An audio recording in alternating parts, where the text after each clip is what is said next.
मित्रों शुभ नमस्कार। आज का हमारा विषय है कला, साहित्य, प्रेम, सौंदर्य, वैभव, सुख संपन्नता, भोग, विलासिता के कारक ग्रह, आर्ट के कारक ग्रह, भौतिक संसाधनों के कारक ग्रह, प्रेम संबंध के कारक ग्रह शुक्र का राशि परिवर्तन का क्या प्रभाव पड़ेगा, मेष से लेकर के मीन लग्न पर कैसा प्रभाव रहेगा, इसकी चर्चा हम करेंगे। शुक्र विलासिता कारक ग्रह, इनका जब परिवर्तन होता है तो जो कारकत्व है इनके, कला है, साहित्य है, सौंदर्य है, प्रेम है, कभी कभी आध्यात्म के लिए भी बहुत अच्छा कार्य करते हैं, इस सब में परिवर्तन होता है। जब ये नीच राशि में होते हैं तो बहुत अच्छा परिणाम नहीं दे पाते, लेकिन इस बार स्थितियां बड़ी मजबूत बनी थी, बड़ा अलग प्रकार की बनी थी। बुध के घर में थे शुक्र और शुक्र के घर में थे बुध, अर्थात एक राजयोग, राशि परिवर्तन राजयोग खत्म हो रहा है तो एक और राजयोग बनने जा रहा है जो बहुत महत्वपूर्ण है। मालव्य नामक राजयोग का निर्माण होने जा रहा है। शुक्र अपनी राशि तुला में गोचरीय संचरण करने जा रहे हैं, जहां पहले से ही बुध महाराज विद्यमान हैं। बुद्धि के कारक ग्रह और कला दोनों का संयोजन हो रहा है। जब कला और बुद्धि मिलेगा तो कुछ तो नया होगा, लेकिन यह युति बहुत दिन तक नहीं है, 27 तक है। लेकिन 27 तक क्या प्रभाव रहेगा, उसके बाद क्या प्रभाव रहेगा? तो जब तक 27 के साथ रहेंगे तो संयुक्त प्रभाव देंगे, लेकिन जब अलग होंगे, बुध चले जाएंगे वृश्चिक राशि में, तब परिवर्तन अलग होगा। तो 16 नवंबर 2020 को ही कार्तिक शुक्ल पक्ष प्रतिपदा को ही शुक्र का परिवर्तन अपनी नीच राशि कन्या को छोड़ करके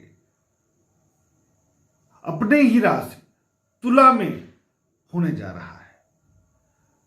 शुक्र यहां पूर्ण प्रभाव देंगे, बेहतर परिणाम देंगे, अपने कार्यकर्ताओं के साथ सभी लग्नों पर, समाज पर, व्यवस्थाओं पर, चराचर जगत पर अपना बेहतर परिणाम देंगे, पूरा फल देंगे। शुभ तो शुभ, अशुभ तो अशुभ। तो क्या फल रहने वाला है? सबसे पहले तो राष्ट्र के बारे में बात होनी चाहिए, क्योंकि जिस समाज में हम रहते हैं, जिस राष्ट्र में रहते हैं, उसके पर्यावरण पर उसके प्रभाव कैसे रहेंगे। नकारात्मक रहेंगे तो हम पर नकारात्मक पड़ेगा, अच्छे होंगे तो हम पर अच्छा परिणाम प्राप्त होगा। ऐसे में राष्ट्र की बात जरूर होनी चाहिए, समाज की बात जरूर होनी चाहिए, इन ग्रहों का प्रभाव कैसे रहेगा चर्चा जरूर होनी चाहिए।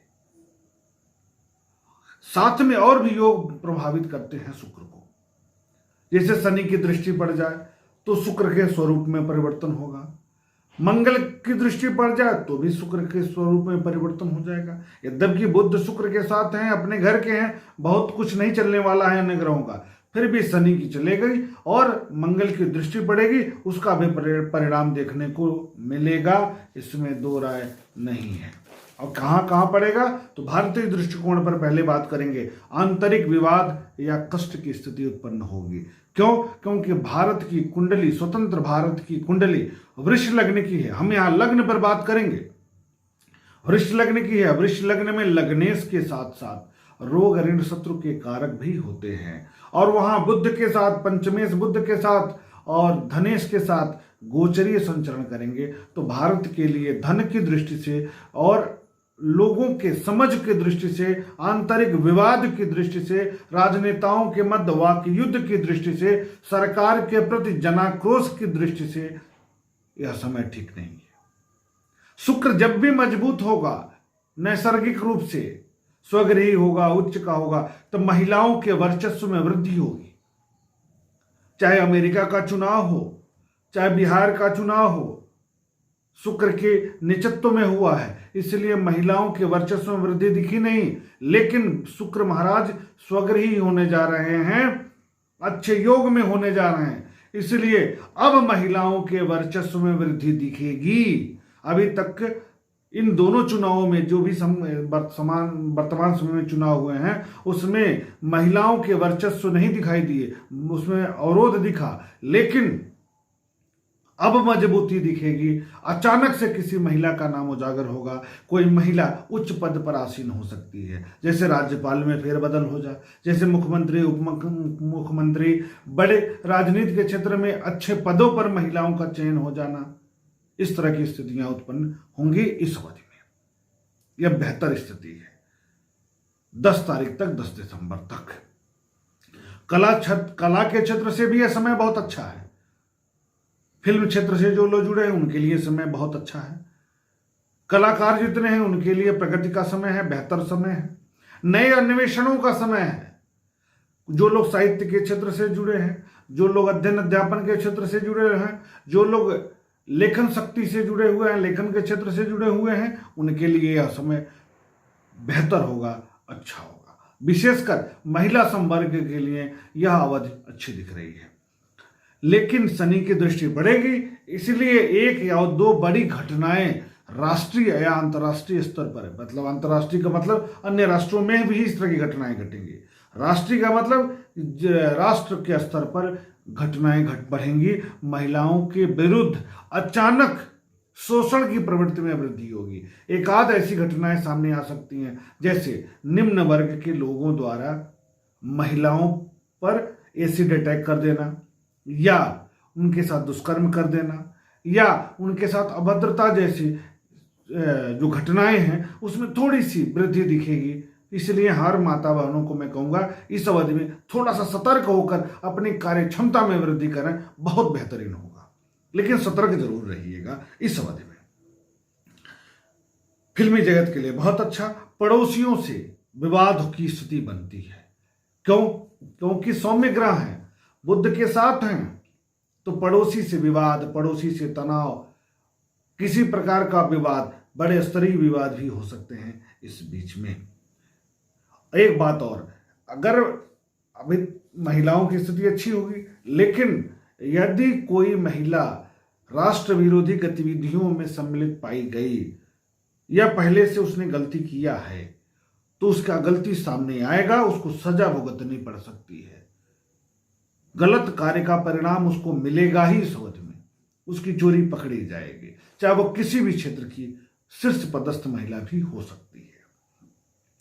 जैसे बंगाल में मुख्यमंत्री हैं, उनके विरुद्ध कार्य हो जाए, कोई घोटाला की हो, सामने आ जाए, इस तरह इससे मिलता जुलता। राज्य स्तरीय कोई महिला अधिकारी है, उनके भी घटनाएं, दुर्घटनाएं सामने आ सकती हैं, इसका ध्यान रखना है। अब हम बात करेंगे, ये तो रही राष्ट्र के बारे में। अब आम जनमानस पर मेष लग्न से लेकर के मीन लग्न पर्यंत कैसा प्रभाव स्थापित करेंगे, इसको समझ लिया जाए। तो मेष लग्न में धनेश होते हैं, धन के कारक होते हैं, कुटुंब के कारक होते हैं, 2 भावों के स्वामी है ना, द्वितीय भाव के, धन भाव के, कुटुंब के भाव पर, वाणी के भाव पर, और सप्तम के भी कारक हैं। दाम्पत्य, साझेदारी, प्रेम संबंध, मोहब्बत, जीवन साथी, साझेदारी, उद्योग, व्यापार के कारक ग्रह हैं और स्वग्रही स्थिति में जा रहे हैं। तो 27 तक तो बहुत बेहतर नहीं होगा, क्योंकि बुध भी साथ में है, व्यय बुध साथ में है, पराक्रम बढ़ेगा, लेकिन दाम्पत्य में तनाव उत्पन्न करते हुए दाम्पत्य सुख की प्राप्ति होगी। प्रारंभ में प्रेम संबंध में टकराहट के साथ प्रेम संबंध में सुधार होगा। साझेदारी में शुरुआत में तनाव के साथ 27 के बाद लाभ होगा।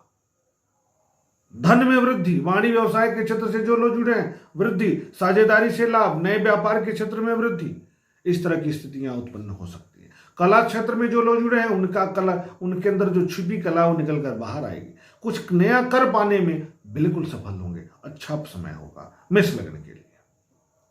जब ये अकेले गोचर करना शुरू करेंगे, जब बुध अलग हो जाएंगे 27 तारीख के बाद से, 27 नवंबर के बाद से, तब स्थितियां बड़ी सकारात्मक हो जाएंगी, बहुत अच्छी हो जाएंगी। अब हम बात करेंगे वृष लग्न वालों के लिए। वृष लग्न में लग्नेश और खष्टेश होकर के छठे भाव, रोग भाव, ऋण के भाव पर, शत्रु के भाव पर पंचमेश और धनेश के साथ विद्यमान रहेंगे 27 तक। उसके बाद अकेले विद्यमान रहेंगे, इसलिए आंतरिक रोग, आंतरिक कष्ट, भोग पर खर्च, विलासिता पर खर्च, यात्रा पर खर्च, पेशाब संबंधी समस्या, पेट संबंधी समस्या, सेक्स संबंधी रोग, इनर प्रॉब्लम, आंतरिक समस्याएं महिलाओं के लिए भी और पुरुषों के लिए भी इस तरह की स्थितियां उत्पन्न हो सकती हैं। तो ध्यान रखना है। ध्यान क्या रखेंगे कि अपनी थाली से एक रोटी निकाल करके गौ माता को खिलाते रहिए, बस। बाकी नकारात्मक कम हो जाएगा और सकारात्मक तो मिलना है। लग्नेश स्वगृही होगा तो बड़ी अच्छी बात है, और खष्टेश जब अपने घर का होगा तो भी बहुत अच्छी बात होती है। रोग, ऋण, शत्रु यद्यपि अटैक करते हैं, प्रभाव में लेते हैं, अवरोध पैदा करते हैं, लेकिन आप अपनी युक्ति से, अपने बुद्धि बल के आधार पर विजय प्राप्त कर लेते हैं। मिथुन लग्न की बात करेंगे। मिथुन लग्न में व्ययस होते हैं, व्यय के कारक होते हैं, और बैठ कहाँ रहे? पंचम भाव में। पंचमेश भी होते हैं, स्वगृही स्थिति में है, बुद्धि के बल भाव में है, विद्या के भाव में, साथ में लग्नेश विद्यमान है। लग्नेश पंचमेश की युति, स्वगृही स्थिति पंचमेश की स्थिति हो रही है, बहुत बेहतरीन स्थिति। बुद्धि का पूरा प्रयास, पूरा फल, संतान, पिता, बुद्धि, विवेक, अध्ययन, अध्यापन, रोजगार, कॉन्फिडेंस, सुख, सभी क्षेत्रों में बहुत अच्छी वृद्धि का योग बनेगा। संतान के क्षेत्र से प्रगति की स्थिति बनेगी, लाभ की दृष्टि से बहुत अच्छी स्थिति बनेगी। लेकिन शनि की भी दृष्टि यहां पर पड़ रही है, मंगल की भी दृष्टि यहां पर पड़ रही है, तो स्वास्थ्य पर आपको ध्यान देना है, चोट ना लगने पाए, बस, और कुछ नहीं करना है। कर्क लग्न वालों के लिए कैसा रहेगा? कर्क लग्न में सुखेश होते हैं, चतुर्थ भाव के कारक होते हैं, लाभ भाव के कारक होते हैं, और चौथे भाव में जा रहे हैं। कला में वृद्धि, सौंदर्य में वृद्धि, सुख में वृद्धि, माता के सुख में वृद्धि, गृह और वाहन सुख में वृद्धि, कार्य क्षमता में वृद्धि, तो बढ़िया है। लाभ में वृद्धि, लाभ के लिए कुछ कार्य करेंगे। जो लोग ट्रेडिंग करते हैं, जमीन का खरीद फरोख्त करते हैं, उनके लिए, जो लोग शेयर बाजार में कार्य करते हैं, उनके लिए भी यह समय उत्तम होगा। लेकिन बुध भी बैठे हैं, 27 तक थोड़ा घबराहट होता रहेगा समय समय पर। पारिवारिक सुखों में उलझन जैसी स्थिति बनाए रखेंगे। खर्च होगा इस अवधि में, पैसे की तंगी बीच में 27 तक हो सकती है। 27 के बाद अचानक पैसे में वृद्धि होगी, बेहतर परिणाम आएगा। कार्य क्षमता में वृद्धि होगी, महिला का सहयोग मिलेगा। अभी तक क्या था कि शुक्र नीच के थे, तो सुख में कमी, महिलाओं से विवाद, और महिलाओं का पुरुषों से विवाद, इस तरह का टकराहट की स्थिति उत्पन्न हो रही थी। लेकिन अब शुक्र सुखी स्वगृही हो रहे हैं और आपके सुख के कारक हैं, तो ऐसी स्थिति में आपको परिणाम अच्छा मिलेगा। जब महिलाओं से अवरोध की स्थिति थी, वहीं आपके लिए सकारात्मक परिणाम भी आएगा, शुभ फल की प्राप्ति भी होगी महिलाओं के क्षेत्र से, यानी अपोजिट सेक्स की तरफ से।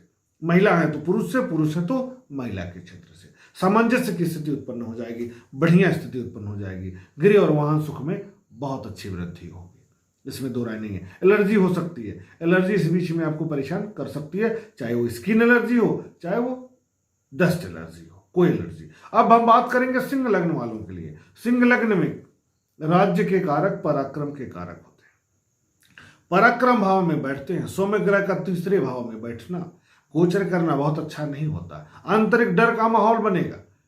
लेकिन बुध धनेश है, आयुष है, तो आप अपनी प्रतिभा के बल पर, अपने विवेक के बल पर, अपने पुरुषार्थ के बल पर सामाजिक पद प्रतिष्ठा हासिल करेंगे। सोशल दायरा आप बढ़ाएंगे। राजनीति के क्षेत्र से जुड़े हैं तो बहुत अच्छा परिणाम, सामाजिक क्षेत्र से जुड़े हैं तो भी अच्छा परिणाम। कार्य, अगर आप व्यापारी हैं तो भी आपके सोशल क्षेत्र में वृद्धि का योग बनेगा। लेकिन इन सब के बाद, इन सारी अच्छाइयों के बाद आपको आंतरिक डर का माहौल बनेगा। थोड़ा सा भी गलती हो जाने पर उलझन बढ़ जाएगी, इसका ध्यान रखना है। सतर्क रहिए। बाकी कोई उपाय करने की जरूरत आपको नहीं है, क्योंकि आपके लिए यह अवधि अच्छा है। सामाजिक दृष्टिकोण से, पद के दृष्टिकोण से, राजनीति के दृष्टिकोण से, व्यापार के दृष्टिकोण से, सुख के दृष्टिकोण से यह बेहतर है। कला क्षेत्र से जो लोग जुड़े हैं उनके लिए भी यह समय अच्छा है, अवार्ड वितरण का समय है, हो सकता है अवार्ड की प्राप्ति भी आपको हो जाए। अब हम बात करेंगे कन्या लग्न में। तो कन्या लग्न में शुक्र परम राजयोग कारक होते हैं। क्यों? क्योंकि ये भाग्य के कारक होते हैं और धन भाव के कारक होते हैं, और लग्नेश के साथ बैठे हैं। इससे अच्छी बात क्या हो सकती है? कब तक? 27 तक। तो 16 से 27 तक 11 दिन आपके लिए बहुत अच्छा है। उसके बाद भी बहुत अच्छा है, क्योंकि धनेश भाग्य का स्वगृही होना एक बड़ी बात होती है। भाग्य का साथ मिलेगा, धन लाभ होगा, अचानक लाभ में वृद्धि होगी, आपके सुखों में वृद्धि होगी, आपके वर्चस्व में वृद्धि होगी, आपके सामाजिक प्रतिष्ठा में वृद्धि होगी, आपके सुख के साधनों में अच्छी वृद्धि होगी। लेकिन बुध और शुक्र की दृष्टि 27 तक पड़ेगी अष्टम भाव पर। उसके बाद अकेले शुक्र की दृष्टि पड़ेगी तो urine related problem, inner infection, stone, UTI या अन्य आंतरिक समस्याएं आपको परेशान कर सकती हैं। धन बढ़ेगा, भाग्य में वृद्धि पक्का होगी। कुछ न कुछ नया कार्य इस अवधि में आपके पूरे परिवार में जरूर होगा। इस बीच में कुछ ऐसा माहौल बनेगा कि आपको खुशी महसूस हो, तो अच्छी बात है। उपाय कुछ नहीं करना, मूल कुंडली में दिखवा लीजिए। अगर शुक्र कमजोर है तो उपल रत्न या हीरा रत्न धारण करिए और अच्छा करिए। अगला लग्न है, अगली लग्न की बात करेंगे तुला लग्न। तुला लग्न में लग्नेश होकर के, अष्टमेश होकर के लग्न भाव में गोचर करेंगे भाग्येश बुध के साथ। यद्यपि बुध व्ययेश भी है लेकिन भाग्येश भी है, इसलिए लग्नेश के मित्र हैं, कॉन्फिडेंस बढ़ेगा। जीवन में जीवन साथी का या प्रेम संबंधों में वृद्धि का योग बनेगा, सकारात्मक परिणाम आएगा। जिनका विवाह नहीं हो रहा वो तय हो सकता है। आपके मनोबल में खूब अच्छी वृद्धि दिखेगी, चमक दिखेगा, ग्लैमर दिखेगा। किसी भी फील्ड में हैं आप, जिस भी फील्ड में, राजनीति में, अध्ययन अध्यापन में हैं, पढ़ाई कर रहे हैं, फिल्म दुनिया से हैं, व्यापार के क्षेत्र से हैं, मैनेजमेंट के क्षेत्र से हैं, इंजीनियर हैं, जिस भी क्षेत्र में हैं, अधिकारी वर्ग हैं, सब में आपके चेहरे पर एक अलग ग्लैमर दिखेगा यदि आप तुला लग्न के हैं। क्यों? क्योंकि शुक्र स्वगृही हो रहा है, लग्न स्वगृही हो रहा है, तो अच्छे परिणाम की प्राप्ति कराएगा। भाग्य के साथ है, इसलिए बहुत अच्छा परिणाम मिलेगा, व्यवस्थित परिणाम मिलेगा। आपके जीवन में कुछ उपलब्धि कारक समय होगा, यह परिवर्तन जरूर होगा। क्योंकि अच्छा ध्यान रखना है कि जैसे ही 1 से 10 तारीख के बीच में 27 तक है, तो 27 से पहले 10 दिन अर्थात 18 से लेकर के 27 तारीख तक खर्च में वृद्धि स्वास्थ्य पर हो सकता है तुला लग्न में। क्यों? क्योंकि बुध व्ययेश भी है, तो जो अंतिम समय है वह व्यय भाव से रिजल्ट देंगे, इसलिए खर्च वृद्धि भी कराएंगे। स्वास्थ्य की दृष्टि से स्वास्थ्य पर खर्च होगा, इसमें दो राय नहीं है। यात्रा पर भी खर्च करा सकते हैं बुध। तो इसके लिए उपाय क्या करेंगे? उपाय आपको करना है, हरा चारा गाय को खिलाइए बुधवार के दिन, बस। अगली लग्न है वृश्चिक। वृश्चिक लग्न में बहुत अच्छे परिणाम नहीं देते, फिर भी द्वादश भाव में शुक्र बहुत अच्छा परिणाम देते हैं। सप्तमेश और व्ययेश होकर के व्यय भाव में स्वगृही होने जा रहे हैं। विदेश यात्रा, भोग, विलासिता, सुख के साधनों पर, कार्य क्षेत्र में परिवर्तन कराएंगे, यात्रा करेंगे, दूर जाएंगे, भ्रमण करेंगे, देशाटन करेंगे, यानी भोग की जितनी भी संसाधन है दाम्पत्य जीवन के साथ मिलकर के, जीवन साथी, प्रेम संबंध से जो लोग भी जुड़े हैं उनके साथ आप लंबी यात्रा पर जा सकते हैं, धार्मिक स्थलों पर जा सकते हैं, घर में पूजा हो सकती है, बड़े पूजा का आयोजन करा सकते हैं, उसमें खर्च कर सकते हैं। यह समय आपके लिए बहुत अच्छा है। साझेदारी पर खर्च की स्थिति बनेगी, लेकिन साझेदारी में परिवर्तन होगा, इसमें भी दो राय नहीं है। उपाय आपको बहुत कुछ नहीं करना है, एक छोटा सा करना है कि अपनी थाली से एक रोटी निकालिए, गाय और कुत्ते को नियमित खिलाते रहिए। धनु लग्न वालों के लिए, धनु लग्न में ये छठे भाव के यानी रोग ऋण शत्रु के कारक होते हैं। साथ में लाभ के भी कारक होते हैं।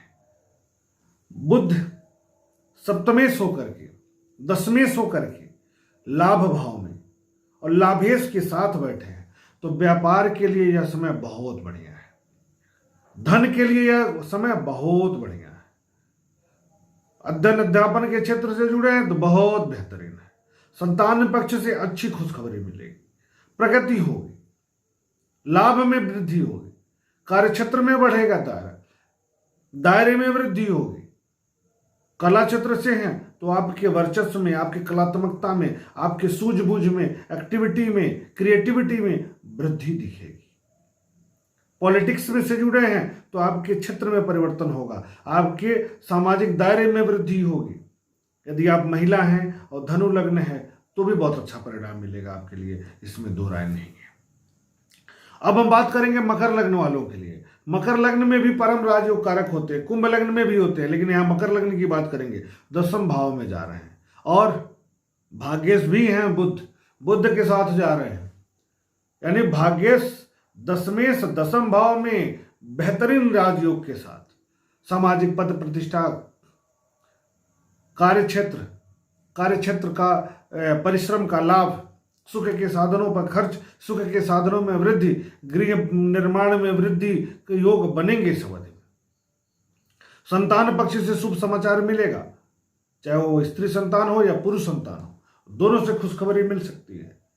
आपको एक चीज का ध्यान रखना है, क्योंकि बुध यहाँ रोग ऋण शत्रु के कारक होकर के भी हैं, तो आंतरिक रोग ऋण शत्रु एलर्जी आपको परेशान कर सकती है। इसलिए बीच बीच में बुध का उपाय करना क्या है कि गणेश भगवान को दुर्वा चढ़ाते रहिए, बस, और कुछ नहीं करना है। बाकी तो आपके लिए बहुत कुछ बताने को शेष नहीं बचता है। जब भाग्येश दशमेश दसम भाव में स्वगृह स्थिति में हो, यही स्थिति यदि आपके मूल कुंडली में हो जाए तो पूछना ही क्या है, बहुत भाग्यशाली व्यक्ति होंगे आप भाग्य के बल पर बहुत अच्छा कार्य कर लेंगे। लेकिन ऐसा नहीं है, यदि आपकी आदतें खराब है तो भाग्य का साथ नहीं मिलेगा, इसका भी आपको ध्यान देना पड़ेगा। आदत सही रखिए, धर्मनिष्ठ रहिए, परिश्रमी रहिए, तो भाग्य का साथ बहुत बेहतरीन मिलेगा आपको।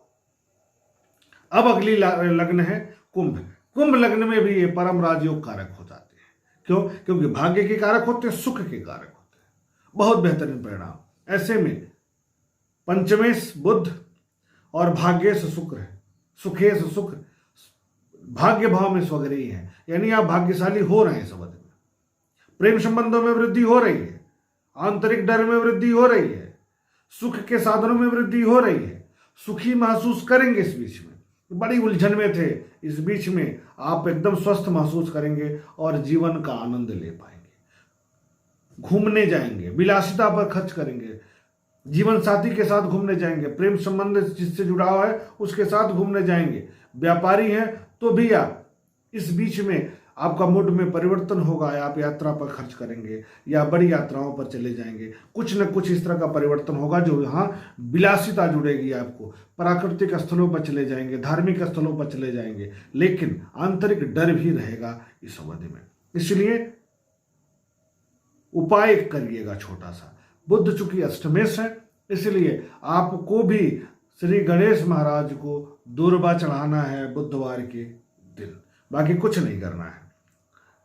अब हम बात करेंगे मीन लग्न वालों के लिए। मीन लग्न में शुभ फलदायक नहीं होते, अष्टमेश होते हैं और पराक्रम के कारक होते हैं। अष्टमेश होने के कारण शुक्र अशुभ फल प्रदायक ग्रह के रूप में मीन लग्न में जाने जाते हैं। ऐसी स्थिति में आपको इनर प्रॉब्लम, यूटीआई, पेशाब संबंधी समस्या, हाइड्रोसिल की दिक्कत या स्टोन रिलेटेड प्रॉब्लम या हार्मोनल डिसबैलेंस, एलर्जी की समस्या, गले की समस्या, इन्फेक्शन की स्थिति, इस तरह की स्थितियां बना सकता है। बाणी नीच भंग योग बनेगा क्योंकि अष्टमेश अष्टम भाव में जाएंगे, लेकिन सौम्य ग्रह हैं, इसलिए अपना प्रभाव, अपना नेचर नहीं छोड़ेंगे, विकृत स्वरूप जरूर आएगा।